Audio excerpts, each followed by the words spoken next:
A very warm welcome, everybody. I'm delighted to have this evening with us Professor Flemming Aalund from Denmark. He's been traveling the world.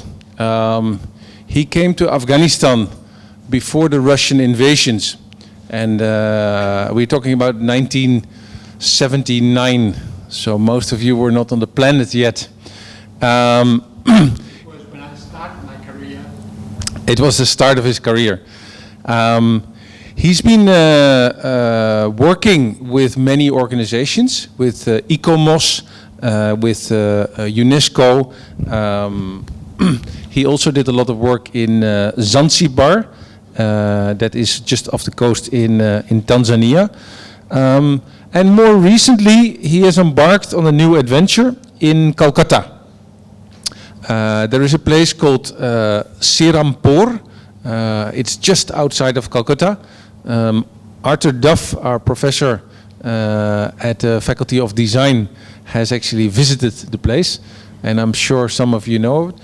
But Denmark, different than the British, everybody knows the British, different than the Portuguese, Goa, Diu, etc., or different than even the Dutch, Surat and a few more places.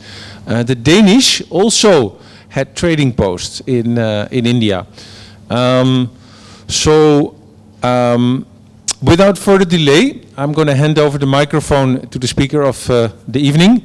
Please give a hand to Professor Flemming Aalund. Thank you. Thank you for this warm welcome. I'm forced to use this microphone, so otherwise I think I could speak loud enough, but anyhow. As it was told, I have started to work in Serampore. I came first to India in 2009. I've been in many other places, but not to India before. So it was all new to me.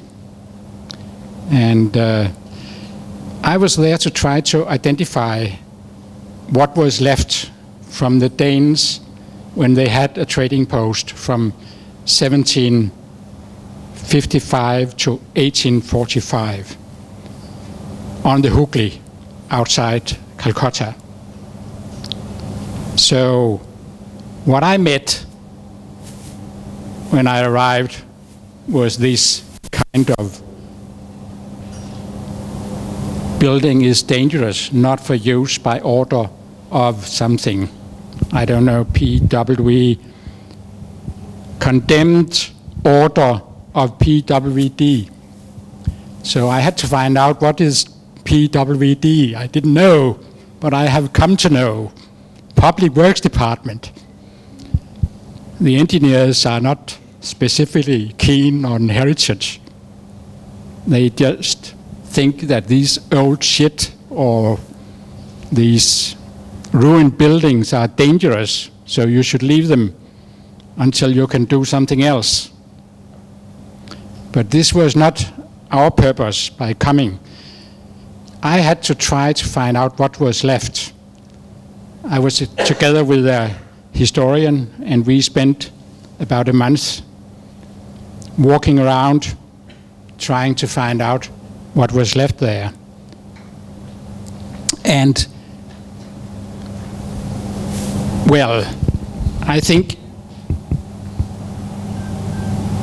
my inspiration was actually very much by Patrick Gators. How many of you know about Patrick Gators? Let me see your hands. Oh yeah, many of you know him. I think he's a famous person called the father of town planning. He was far advanced of his time when he started to work on planning. He was a biologist by training, and I think that gave him a very good background because he had a different view on the complex condition of living, which gave him another approach than we would normally expect of planners So he actually came to India and have done quite some work. And the most important thing is actually his approach of diagnosis before treatment. You have to know the place where you're working before you can do any planning. So he really studied the existing condition. So then he could find out what was the defects and how it could be improved. And I think you can still use his dictums: survey before plan, and always really consider a conservative surgery. Remember, it's about 100 years ago that he started to develop these ideas. I think it's phenomenal. And his approach of civic reconstruction to try to better housing, better living, better business as the condition for creating a good life for people. That is what it's all about, I believe, to make a good life for people. You are all becoming architects and planners soon. You have a huge obligation to help create better living condition. That is what it's all about. Well, it's not only duty, it's also pleasure, because you have the favor of getting a job where you can accomplish something. I think that's really phenomenal that you have such a job.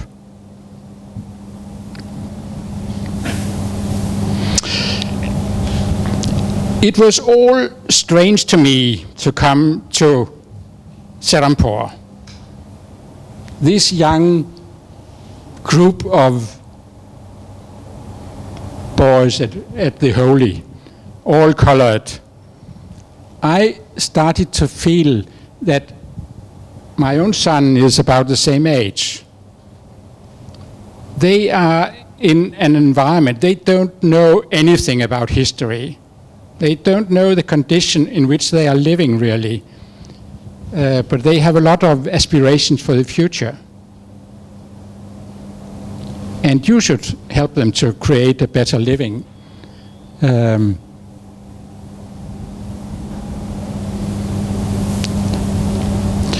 So we started to collect all the documents and information we could gather about the background of the present condition in Serampore. So these old maps actually indicate a large village with many tanks around, and we explored other maps and information, and we were favored of having access to the Danish archives, which provided more information that you would otherwise be able to identify. So this was a great advantage of us being involved in conservation and heritage in Serampore. And here you can easily see that it is a kind of village structure, but still there are already a planned streetscape. And you can easily identify the areas which were built up with houses in brick. And that is a map from 1841, about the end of the Danish period in Serampore, when it was all acquired by the British. But these development with the street patterns and the Danish government compound and the church were all a result of the Danish influence. And you have here the Danish flagstaff where the ships arrived. There's a very beautiful and calm environment along the river. It's a kind of, you have a spiritual feeling, a holy feeling about the river. But it's also a place which are utilized by people. Along the Ghats, they can bath and use the space in a very convenient place if they don't have other sanitary facilities at home in their private houses. So this was all the basic information we tried to gather. How do they use the space? And unfortunately, there's also a lot of garbage around. And because the railway came to Serampore in the middle 50 years ago or before, the whole development of the town moved away from the river. So the river was more or less attractive. And unfortunately, all the potential has not yet been exploited. On the contrary, you can see how garbage is left there, and I'm very sad to say that it is the Serampore municipality which are not really caring very well for these very basic conveniences.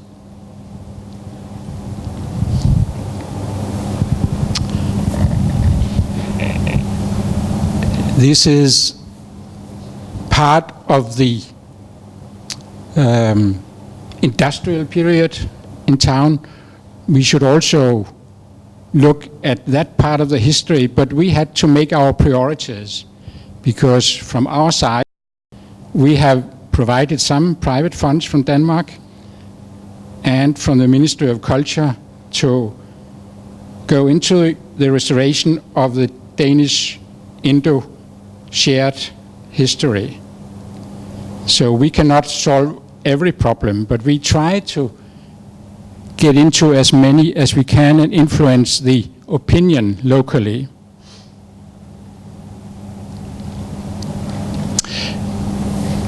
Today, Serampore have in the last 50 years developed as an industrial city. And here you have the interior of the jute mill factories, which are enormous. And it's a fascinating experience to come into these mills, to see the whole production from the raw fabric to the final work is exported. But it is more or less like the early industrial period in Europe. And I don't know how long this will last. So there's a lot of problems actually in the future to see how they can get an income. But at the present, many of the workers are migrating workers coming from outside Serampore. But they live in fairly simple housing complexes, but I find them very beautiful from an architectural point of view. And even these people might be poor, the social environment within their living quarters I find very rewarding to them. And they have certain areas where they socialize. And this is important for us to know when we start to help to do some planning for the future. But there are also many ruins like that from the heyday of Serampore development, when the business was flourishing.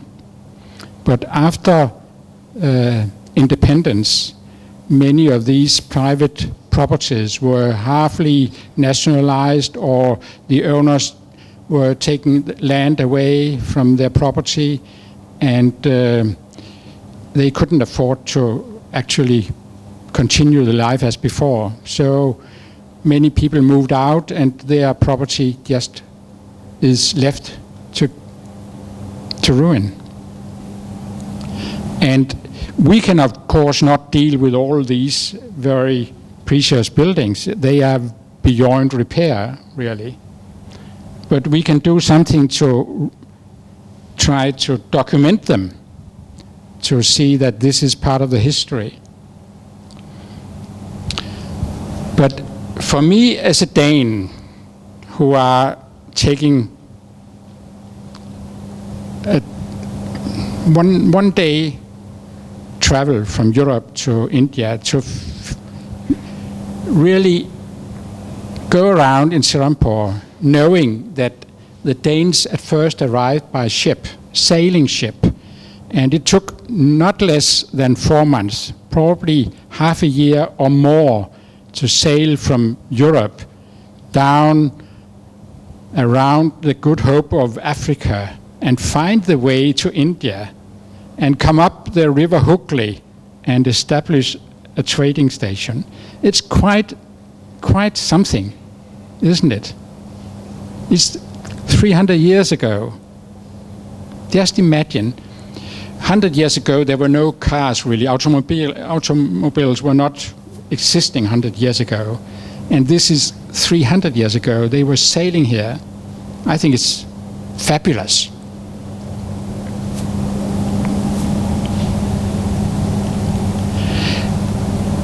And luckily, it was a trading post. It was not a colony. They came to trade, and they had an agreement with the local ruler that they could get land and establish themselves, and they paid tax of all the commodities which were exported. And some of the exports were textile. This is samples in the Danish archive of samples from Serampore at that time. But the sad story is actually that these samples were brought to Ghana in West Africa, and they found out which one of these patterns were much attractive there, because they were used to buy slaves to send them to the sugar plantations in West India, where Denmark had some colonies. So that is a sad background to some of the trade which were generated in Serampore.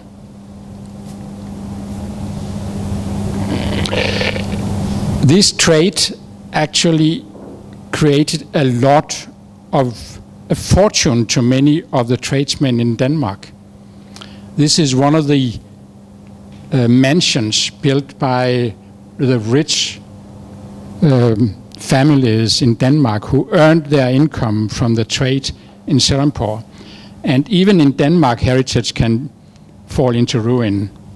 But actually today, this mansion has been restored, and it's a beautiful house, which reminds me about this change of this interrelation between Serampore and Denmark.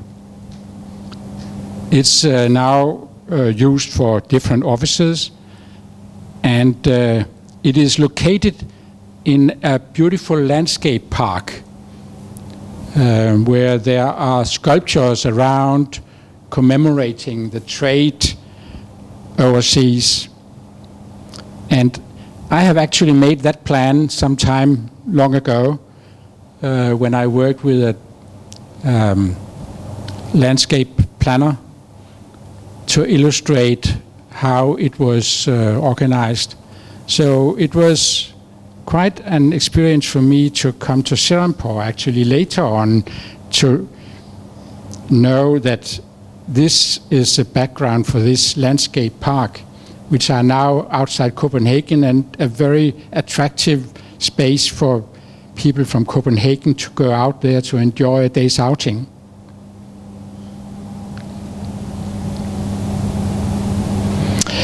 But also the traders in Serampore earned money, a lot of money. They were middlemen providing all the goods to the Danes, and they earned a fortune. So this is some of the buildings which they could afford to build.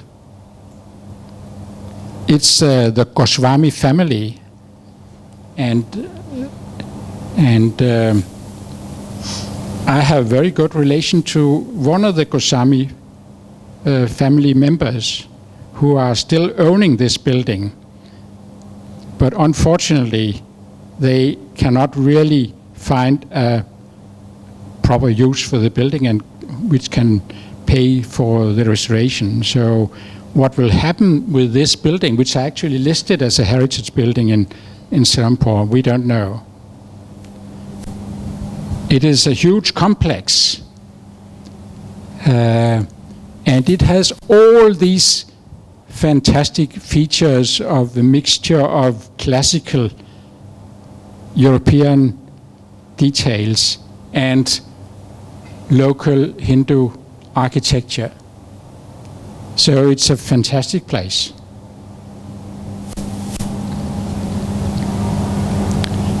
But not all of the buildings have this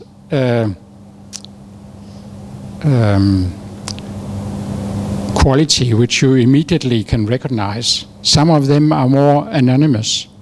And it takes some time and perhaps someone from outside to really appreciate the historic qualities. This is a building within the court compound built by the British as a land registration office, but it has been completely changed. But I made a measured drawing, and we will start to restore this building as well. So this is just an example of what we will start. And why are we now from the National Museum of Denmark working in Serampore? I think it relates a lot actually to the concept of the world as one common entity. We are all depending on each other in this free floating globe in the universe. I think we started to realize this when the first man was moving on the moon and they looked down on the earth, understanding that we are all depending on each other and we have a common culture which we have an interest, all of us, to preserve, to give us a richer life. So that's why we have established a fund to help restore the shared Indo-Danish architecture in Serampore. And it's very much because of the UNESCO World Heritage Convention from 1972 that we start really to understand this interconnected interest. It's the most successful international convention ever. There are, I think, 195 member states all over the world who have agreed to restore heritage and keep it for a future generation. And many people relate the World Heritage Convention to the World Heritage List with the outstanding individual monuments. Taj Mahal and the Sundarbans and such outstanding buildings and landscapes. But remind that by a signatory to the convention, you also have an obligation to preserve your heritage which are of less importance, which have importance in the region or local importance. This you have to remember. And then you can have a lot of inspiration. Well, the heritage list is something which are somehow very ambitious, and it's all agreed by the highbrow people. But in the practical manner, or your daily life as an architect or a planner, you can have a lot of inspiration from the operational guidelines. If you don't know about them, please Google them and have a look, because they give you a very good basis for working on more ordinary buildings. Especially it's emphasizing on the need for a management plan and involvement of local communities in all the work related to conservation.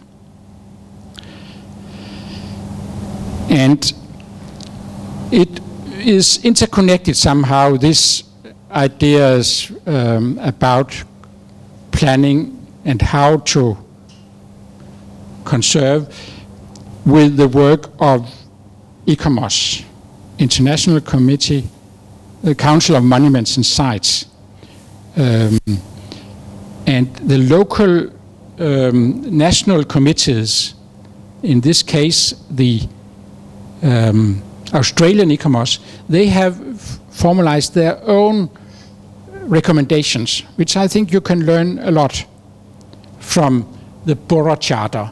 And here you have very precisely a kind of manual for development of conservation projects.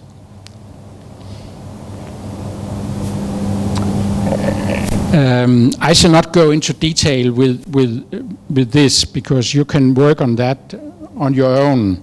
It's just to give you an idea how we started to think about our plan and work in Serampore. I'm actually sitting here and participating in one of the local meetings where we are trying to decide what to do. And I would like to emphasize one of the dictums in the Borough Charter, which I think we should keep in mind all the time. Do as much as necessary to care for the place and to make it usable, but otherwise change it as little as possible so that its cultural significance is retained. Significance. Remember that word. It's important. Whatever project you are doing, significance related to the historic background and the circumstances under which the monument have developed. I could also refer to the Venice Charter of 1964. I don't know really how much you work on this theoretical background to conservation. How many of you know about the Venice Charter? Well, maybe half of you. That's really the basic document for all you are doing, really. It's still valuable. It's from 1964, but it is the most basic document which should govern your work on heritage conservation. But back to what we are now planning to do in Serampore. We can, of course, not preserve everything. We have to prioritize. And our priority is the central core of the historic part of the city. The government house here, surrounded by a wall, is still there. There's a south gate, there's a north gate, there's a church, and there is a ruined building here. They are all interconnected somehow in the original plan of the town, and these are the buildings we are concentrating on. in our work. When I came in 2009, the government had already started the work on the government house. And it was in a very bad condition. But the architect, Gopasen, was working on it, and we established very good relationship. And I have then somehow developed an informal role as an advisor on the project, which works very well.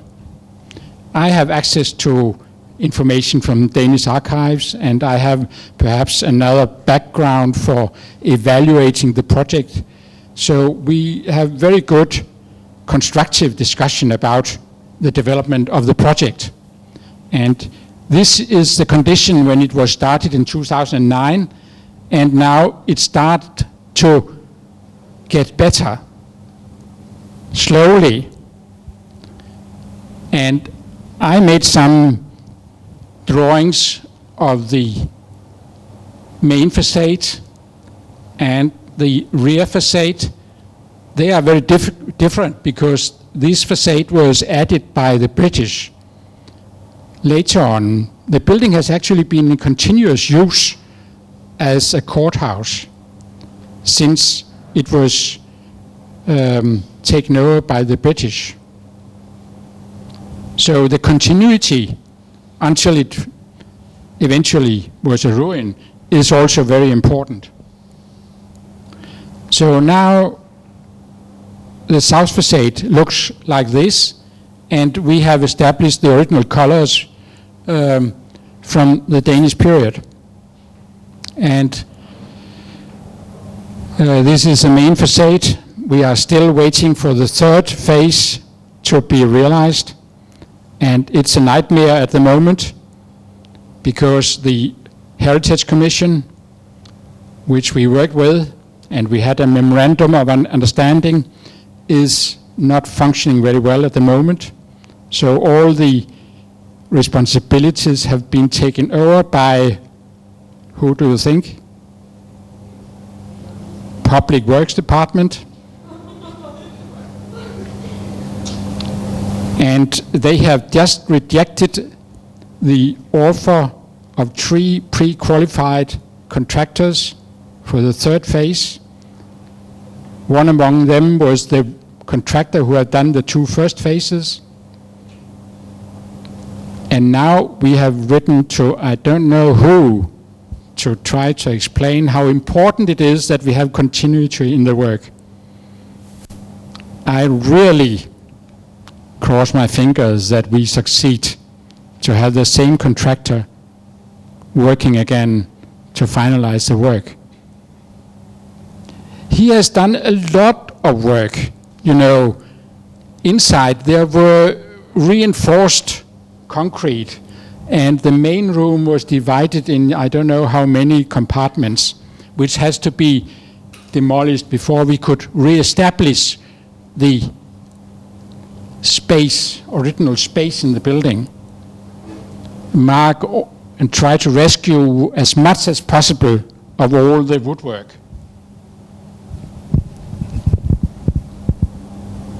I think I have to finish soon because I have a lot more to show.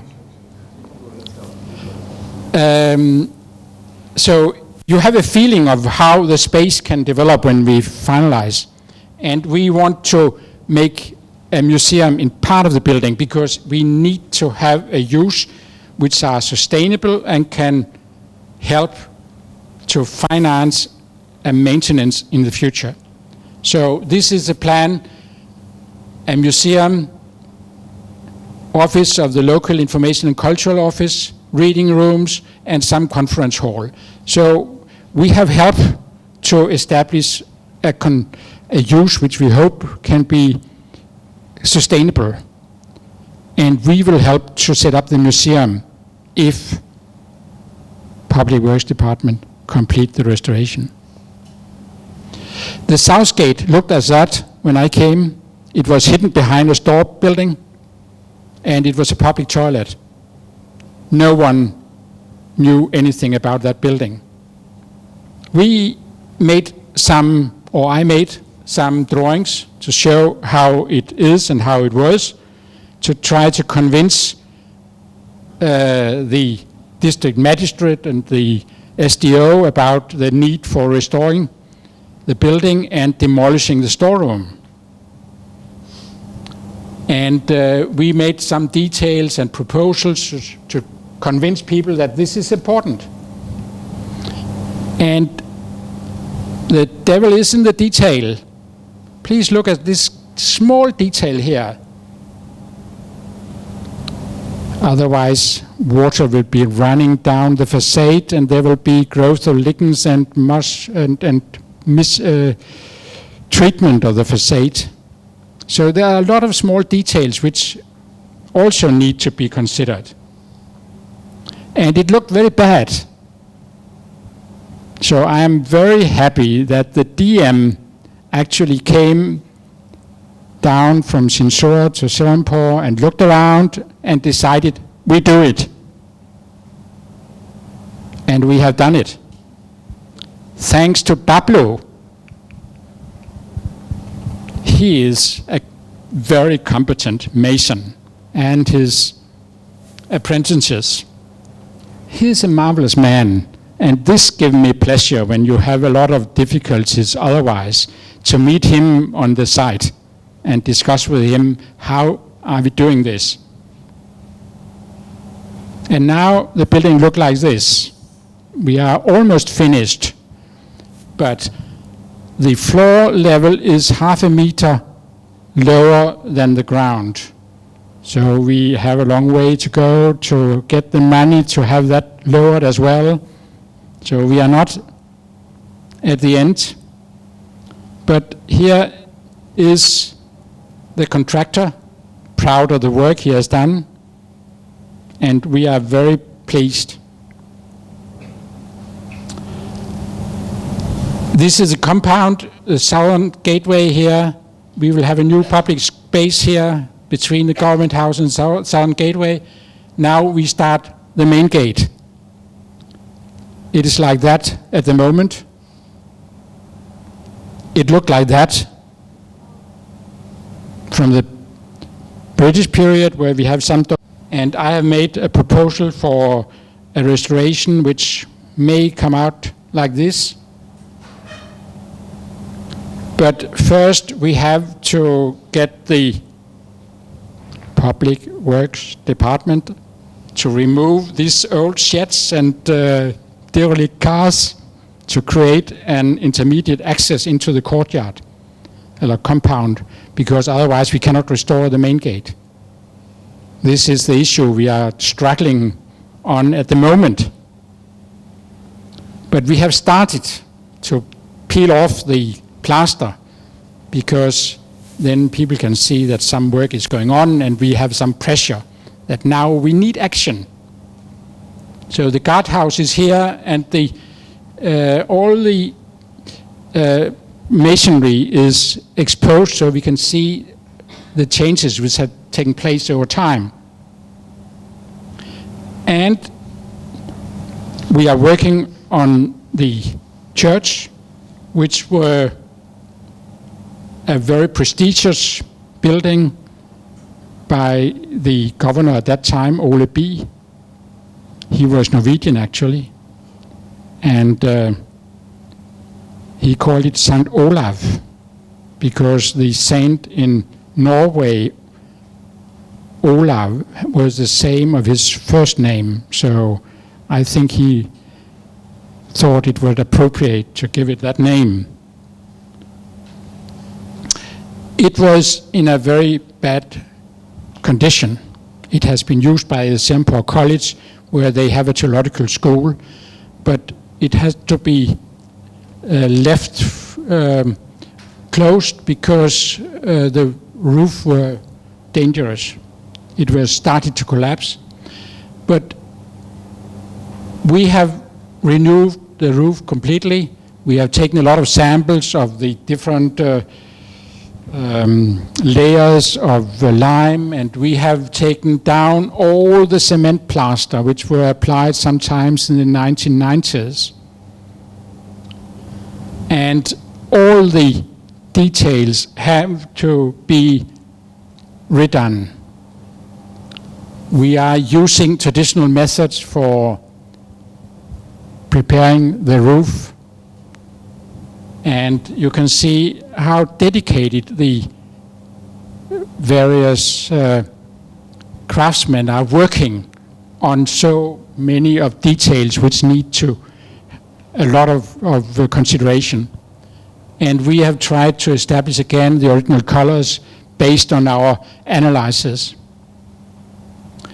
And most important, we are working exclusively with lime. Please remember lime in conservation, no cement. If you forget everything I have told you today, please remember no cement in conservation, unless it's for structural purpose, but that's another thing.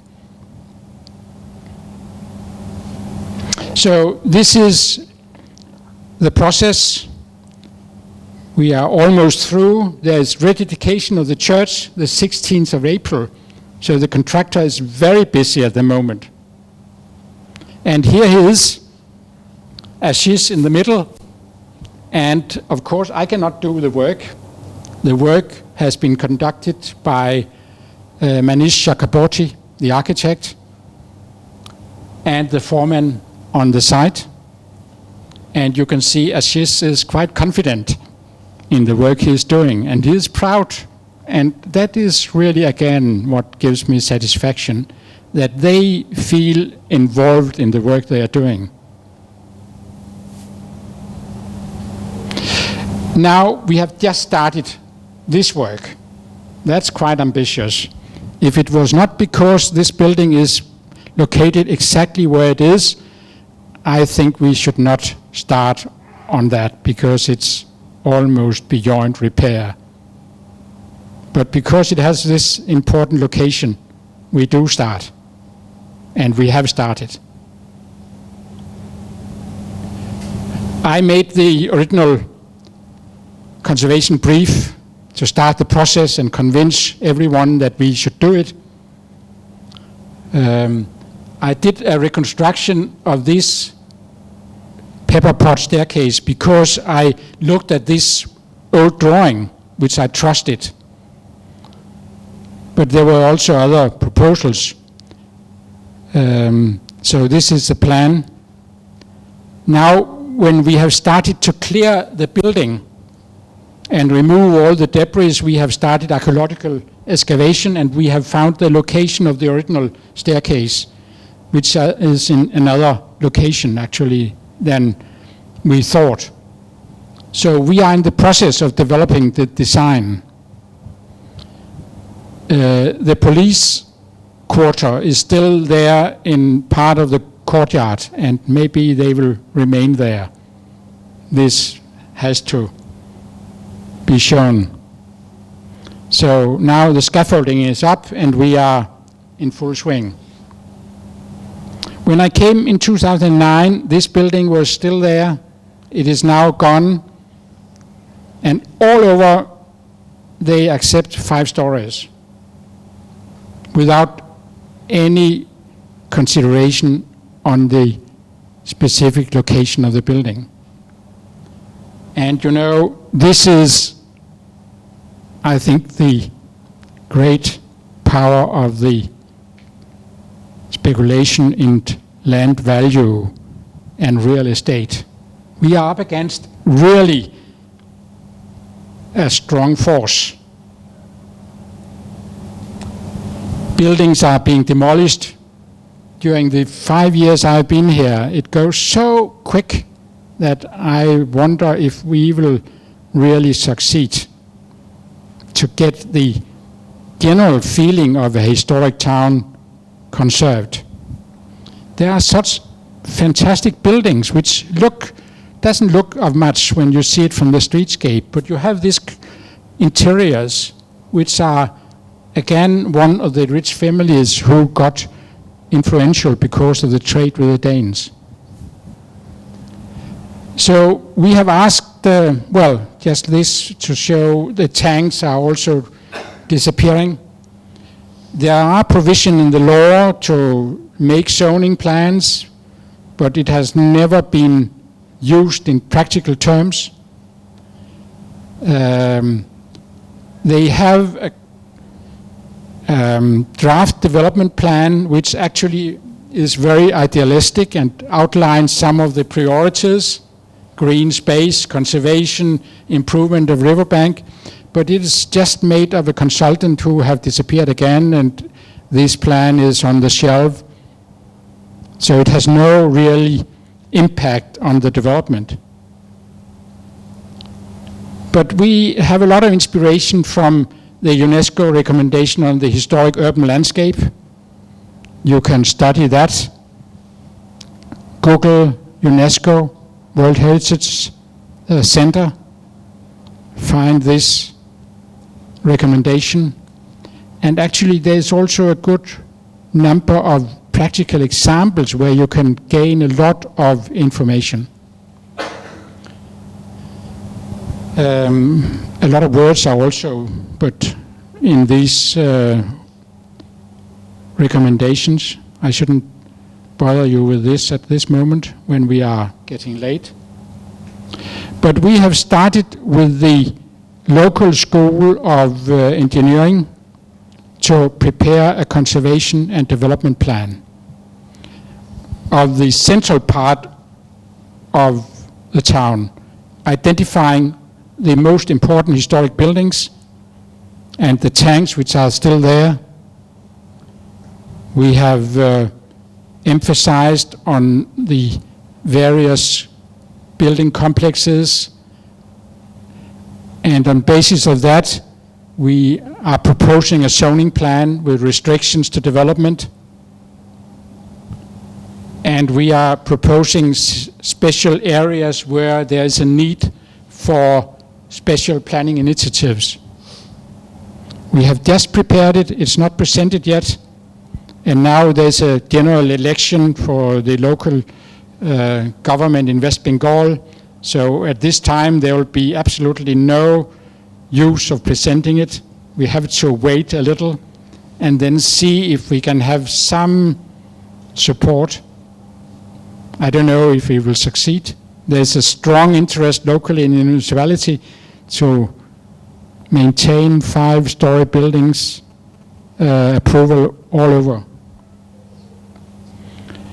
The central part or square in front of St. Olaf Church is now a very busy bus stand, but the bus stand will move out to a new bus stand terminus outside city center by the end of this year. So, and this is a condition in this central square where you have the garbage collection, you have the new prospect of luxury high-rise in Serampore, and I think it's a fight how to develop such a space. And we have just, when I was here now last week, I talked with the Institute of Architects and the Institute of Planners to join together and make a design competition for this space. We will launch it over the summer and then finally have the entries by November, hopefully, and that could, I believe, raise some interest and concern locally. So this is what we are working on. And then just as if to finalize, I think you should remember this young boy here. I was very emotionally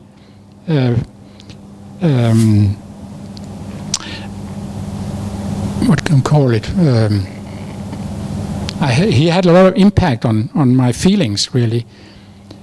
And just in conclusion, I think I should remind you about two dictums, especially the cement, as I mentioned, and to keep the integrity of the existing condition, so you still have in mind what is the local condition under which you are working.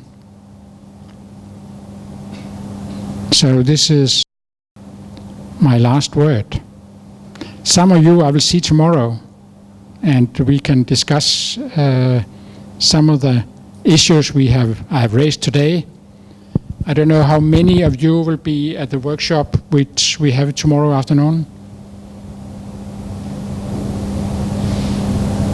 You are not sure? We'll see. Anyhow, we will see tomorrow what we will do. Maybe I will present some other work, or we will just be talking. We'll see. So, thank you.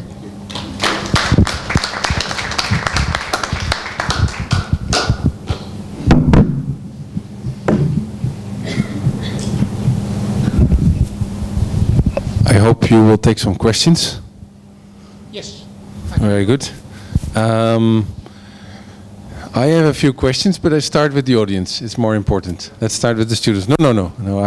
I'll take the last question. It's wonderful to see your work, sir. I mean, the kind of sketches you've done, even in the early stages of the proposal which I've seen online, and right now the kind of sketches you're showing on the screen, it's just amazing. And I'm getting goosebumps when I'm seeing those sketches, amazing sketches. I've worked with actually Manish Chakrabarty on Dalhousie Square, that precinct. And it, just after, I was submitting my thesis, and I did thesis on Dalhousie Square. So I worked 2 months with Manish, and we saw it on the heritage list. And now you can see once it gets onto that, you kind of get a lot of help in terms of protecting things and all. My question is, how do you sensitize local people in terms of preserving the heritage, right? Starting from, people who are living around it, or let's say bureaucrat, or the bodies like PWD and all. It's a very difficult task. What are the mechanisms that you've seen elsewhere in other parts of the world or in India, which works in really sensitizing people towards our heritage?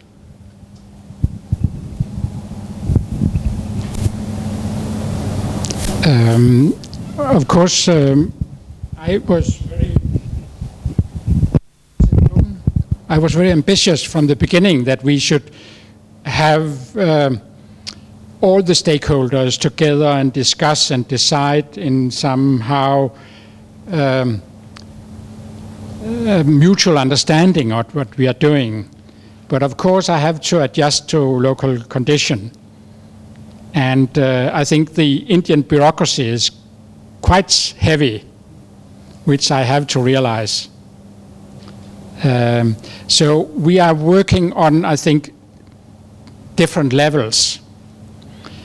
We made a social survey, actually, we interviewed of the people living in that central area, and we had a lot of support, and they really appreciated the green space and many of these things we are working on. So I know that we have some support from below, but we need to go from the top down to get the decisions. And I think we have succeeded to attract the district magistrate to come and actually walk around and discuss on site what we are doing, and sometimes we get immediate response. Other times we have some polite agreements which never materialize, and we have again to start. The most tiring thing is actually that the SDO, for instance, will be there for 1-2 years at the maximum. So it's the third SDO I'm meeting during the time I've been here, and I have to start all over again. So of course, there's a lot of challenges, really, I would say. But as I told you here, when I showed the photographs of the people we are working with on site, I'm quite delighted having this. Sometimes we don't understand each other because I don't speak Bengali. But still, when I come there, I feel that they appreciate that I am not dressed up like here. I am actually getting dirty as well. I think they appreciate that, and we have tea together, and I appreciate that. Other questions? Yeah. Initially, you mentioned the word conservative surgery. If you could just highlight a few points regarding that approach in the context of Serampore, its master planning or conservation approach that you've taken. Just a few highlights, I think it would put things in perspective.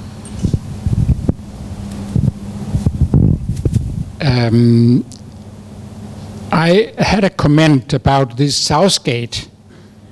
I think it was Manish Chakraborty who mentioned that sometimes it's depending on one from outside to really pinpoint what is important. The local citizens have adjusted to this condition. They didn't realize that there was an important building behind this door, and it was just a toilet, public toilet. So there were no appreciation. Only because I started to do the drawings, survey drawings and presentations, there was a consensus, and the SDO called for a meeting with the local trading people who were having their stalls along in front, and they had to be convinced that it was also in their interest to move a little and have another space so we could re-establish the entrance to the court compound via the restored South Gate. So I think that was we tried to make the diagnosis before the treatment. Is that an explanation?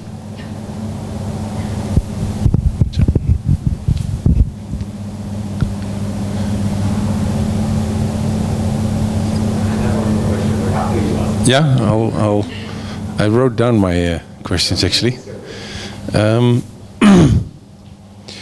I have a question of strategy.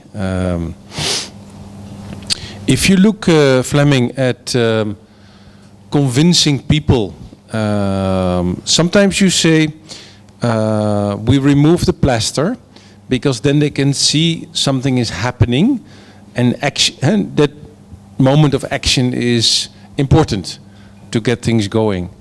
But you also use the power of aquarelle, water drawings, watercolors, to actually mesmerize and invite people to imagine how it could be.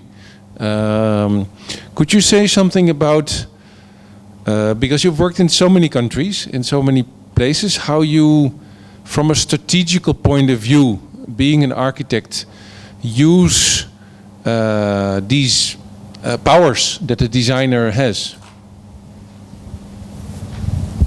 I think actually this is part of our training as an architect, that we need to learn how to present our projects.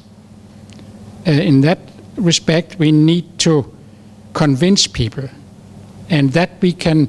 People do not really sometimes understand drawings, at least not section and plans, maybe elevations. But you need to present the drawings which can be understood by someone who have never learned to understand a drawing. And I cannot make 3D drawings. I have to rely on my capacity as a traditional architect, using my pencil and aquarelle colors. So that is my medium. And it sometimes works. I wanted to ask something, sir. Please. Yeah, thank you. I think it's easy to make people understand about heritage, values associated, significance of the historic settlement or the monument or the property. But what about this PWDs and municipal corporations? India is full of, historic settlements and very beautiful ruins. But if there are people who are interested to work, I think it's difficult. You are completely right. In this respect, we don't really rely on the municipality. We have had several meetings with the municipality, and their town planner, he's very sympathetic, and we talk very well together, but he tells me I can do nothing. If the political decisions doesn't really help me, I can do nothing.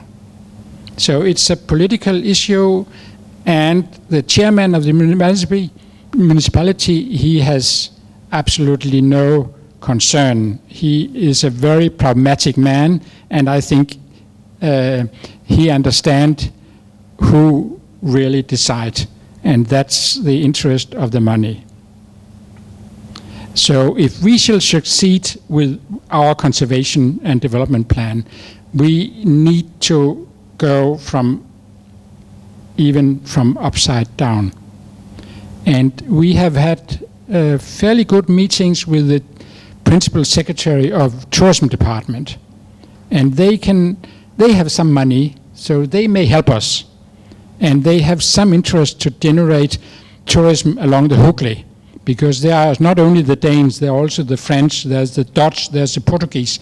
So there are actually some plans to develop what you call the Little Europe along the Ganges. So it has some potential for tourism development.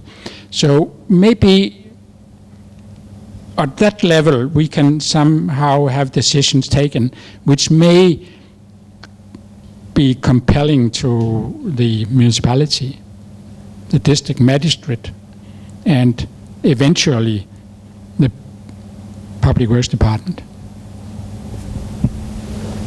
So in continuation with the same, you've worked in countries like in Africa and Afghanistan and other parts of Asia. How does the administrative response to such projects compare with the one that you've had in India? Well, that's quite a large issue to really. I don't think I'll be able to do that very briefly, because the circumstances are so different, and you cannot really compare. But in India, I think the problem of the division in society, because you have so many rich people and you have so many poor people, and you have such a dense population, which are creating a very difficult condition for many of the decisions we are taking here.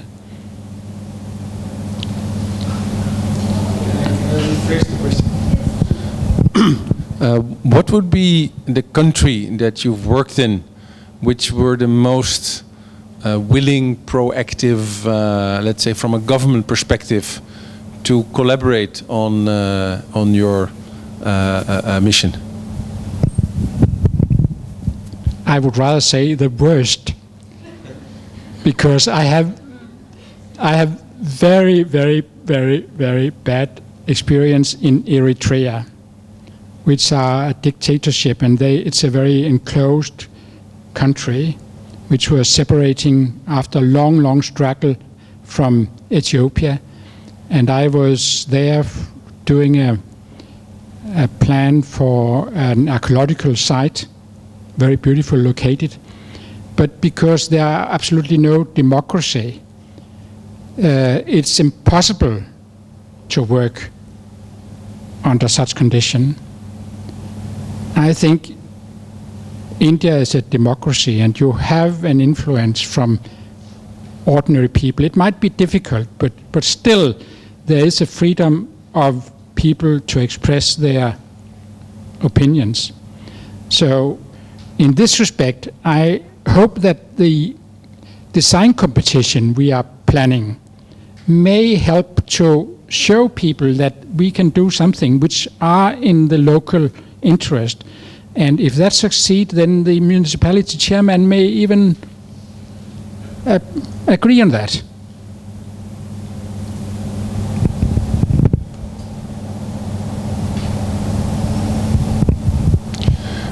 Maybe the last question? Yeah? Through your experience in 2 years or 5 years, can you show us some way how to help heritage, saving heritage in Ahmedabad? I mean, how to get money? I think that basically it's a question of money. You require money to save the buildings.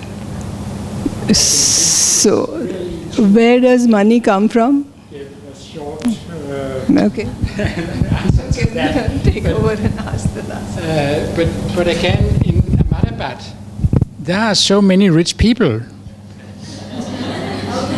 And actually, I was told that you will have a new library built here at CEPT, which are financed by people in Ahmedabad who can see the benefit in investing in architecture.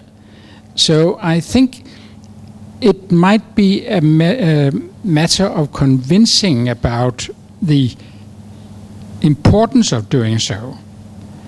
It will take a long time, but maybe the World Heritage work or the nomination for World Heritage nomination can help you in this respect. It will create much more focus on the work here. So it could be one instrument to use, actually. Can I add something to this? Yeah, sure. Because at least in case of Ahmedabad, at least I agree with you that money is not the issue. It's about the priorities and political will. And also, it's not about the fact that there's no money to conserve heritage, but like you saw in Serampore, destroying the heritage to build new buildings with much more floor space is more advantageous to the forces that are in the city. And so to convince them and setting the priorities right is rather the issue, I think. In terms of funding, I'll just add that I've done 2 projects in Ahmedabad related to conservation, one in Old City, another one in Shaibagh, and there were issues of sensitizing people, bureaucrats, but funding was not a problem actually. Especially the Jain temple which I was restoring, there's enough fund. If there's any project which comes up with anybody and they need funds for restoring Jain temples, please approach me. I can get, there is a trust which gives ample amount of money to restore. So that is, in fact, my question is actually related with, ties up with lime actually. All the projects, conservation projects I've worked, I've used lime extensively. In fact, I've seen very positive response that on the other projects that I'm doing, which has modern architecture to it, the clients actually prefer to do it in lime because it has the quality of, thermal quality and as well as thermal comfort that you get and the long-lasting sort of lives that you get in that building. So, do you want to recommend also more other materials, to do in conservation along with lime that you worked with, and you want to share something in that direction? Of course, some of the problems is the humid climate you have in India, and sometimes lime can also very quickly get molded, and lichens can grow, and so that's why I showed you this small detail with the main cornice. That it's important that the water is not running down on the facade, but really shed away from the facade. But the important thing is to avoid that you have an impermeable surface. The water should be allowed to evaporate.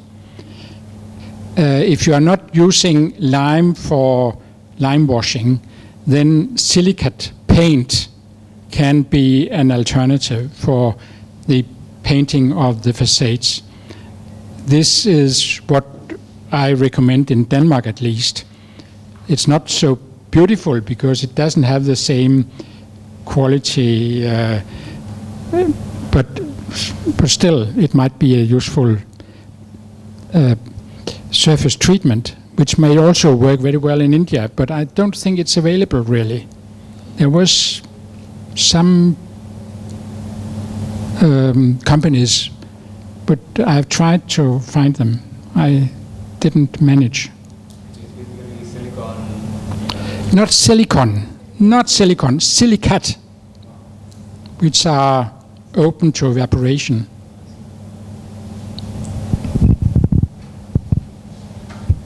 No, silicon would not be the right thing to do.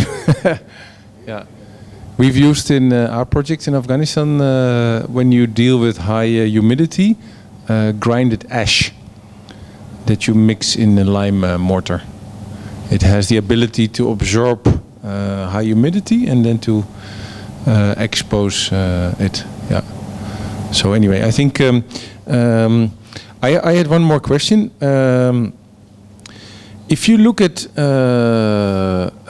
I think it's Real Dania, who's also supporting you together with the National Museum in Copenhagen. If I think I speak on most of us, if you see a project like this, it would really kind of also inspire, I hope, the Danish government, and I'm not going to go politically, but to do more of these developments in other parts of the world. Do you think if the way things continue and that it could actually be a role model of heritage development for the Danish or other European countries? I would hope so, but I'm afraid I have to disappoint you. About 10 years ago, we had a DANIDA, Danish Foreign Ministry, special aid for developing countries, focusing on heritage. And they had just prepared a new policy to really increase their support in this field. Then we had a new government, and it was never implemented. And now it is completely out of the question. It is no longer on the agenda. And all the talk in Denmark is about refugees and immigrants and how we cope with that problem. So even when we started, the Ministry of Culture was just about to withdraw the money they have supplied for the restoration of the church. So we had to emphasize a lot, saying that we have already made so many promises that it would be a very, very bad decision if we draw out. So they finally accepted that we were already well underway, but there would be no support. There might be some funds for European Community, EU.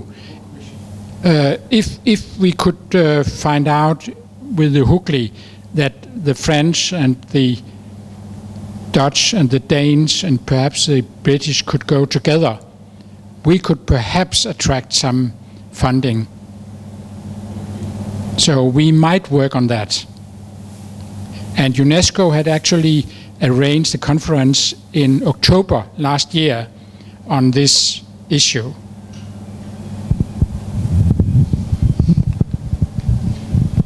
Great. I think one more round of applause.